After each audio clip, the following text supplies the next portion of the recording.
ডিমের ভিতরে রক্ত থাকছে, ডিম পচা, খুব গন্ধ, আমরা খাইতে পারছি না। আমি সে ডিম মিলাছিলাম, ডিমের সাথে পানি ছিল, কুসুম টুসুম সব কালো ছিল, দিয়ে আমি ফেল দিলাম, ওই ডিম পচা ছিল, আমি খাইনি। আমাদের স্কুলে যে ডিমগুলো দেয় সেই ডিমগুলো পচা, এবং আমরা যে পাউরুটিগুলো পাই, আমও অনেকবার পচা পাউরুটি পেয়েছি। এগুলা খেয়ে অনেক বাচ্চা মানে অসুস্থ হয়ে যায়। একজনা মানে পচা দুধ খেয়ে একজনা এখন কুষ্টায় ভর্তি আছে। এখন আমাদের এগুলো আমরা এখন আর নেবো না। আমাদের স্কুলে প্রতিদিন কয়েকদিনের পচা পাউরুটিও হয়, আবার আজকে আবার বন্ধের পচা ডিম।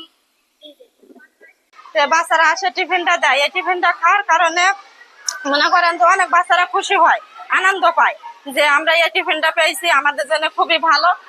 তো আজকে যে ডিম করাই এসছে, এই ডিম গেলাম পচা, ভালো না পচা এসছে, সেই কারণে যে দেয় ডিমটা তাকে দরকার হয় বলতে হবে যে ডিমটা পচা এসছে, আমার বাচ্চারা কিংবা আরো বাচ্চারা খেয়ে এটি হলো ক্ষতিকর হবে। একটু পচা ডিম খাইলে তো ক্ষতি, এটি তো সবাই জানে যে ক্ষতি, ছেলেপিলে অসুস্থ হয়ে যাবে, ক্ষতি হবে। পচা ডিম তো আমিও খাবো না, আমার বাচ্চাকেও খাওয়াবো না, কাউকে তো খাইতে দেবো না, এটা তো মনে করেন যে খারাপ। আমরা যে বাচ্চাদের স্কুলে নিয়ে আসি, সরকার যে খাবারগুলো দিচ্ছে সেই খাবারগুলো তো ভালো মানের না।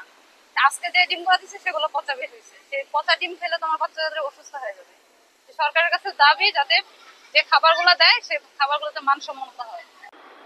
খাবারের মান মাঝে মাঝে খারাপ দেয়, মানে পাউরুটিতে মাঝে মাঝে কয়েকদিন ছত্রাক দেখা গেছে, ওগুলো বাচ্চাদের দিয়ে নি ফেরত নেওয়া হয়েছে, এবং গরু ছাগলেও খায়নি সেই বাচ্চাদের সেই খাবারগুলো। আর ডিম মাঝে মাঝে পচাও আসে, আবার কয়েকদিন আবার অনেক গ্যাস করে, ডিমে গন্ধ বের হয়। কলা অনেকদিন বেশি পাকা থাকে, আবার অনেকদিন বেশি কাঁচা থাকে, কিন্তু কলাটা মোটামুটি মানের আছে, ওইটা একটু দেয়া যায়।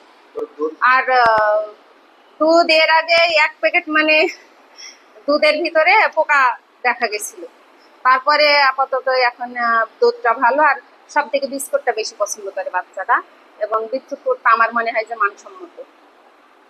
যেহেতু আজকে ডিম আমরা পাইছি 133টাই, কিন্তু এর ভেতরে কিছু নষ্ট ডিম পড়েছে সিদ্ধ করার পরে।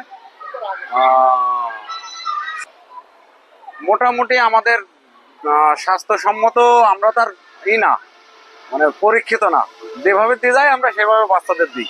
এখন আমরা বলতে পারবো না যে এই এই এই ডিম পাউরুটি খাইলে বাচ্চাদের স্বাস্থ্যের ক্ষতি হবে কি ভালো হবে।